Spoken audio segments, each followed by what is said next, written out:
రోజు నువ్వు ఆ కొట్లో నిజంగా ఏం చూసావో చెప్పు. సార్ మాస్టర్, మీరు బ్యాక్ ఆడేటప్పుడు అక్కడ వింతగా ఏమైనా గమనించారా? చివరిగా బాబుని ఎప్పుడు ప్రాణాలతో కలిసావో చెప్తావా?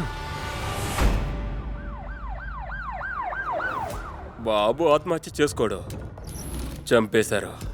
ఒకవేళ ఇది హత్య అయితే హత్య చేసిన వాడు ఈ 4 గోడల మధ్య ఉన్నాడు. అంటే ఆ హంతకుడెవరో ఖచ్చితంగా మనతో పాటే కలిసిపోయి ఉన్నాడనమాట. ఇది ఒక హైలీ కాంప్లికేటెడ్ కేసు సార్. వాడు సూసైడ్గా మార్చాలనుకోవట్లేదు సార్. ఇంత కాంప్లికేటెడ్ మర్డర్ని నేను చేయగలను. ఒక నార్సిసిస్ట్ చేసిన పనే సరిది. వాడు కత్తి తీసుకొచ్చింది నేను చూశాను sir. The time starts now.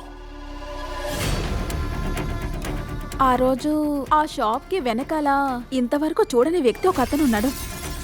కన్నాకి బాబు మీద మంచి కోపం ఉంది కదా? నిజం చెప్పరా?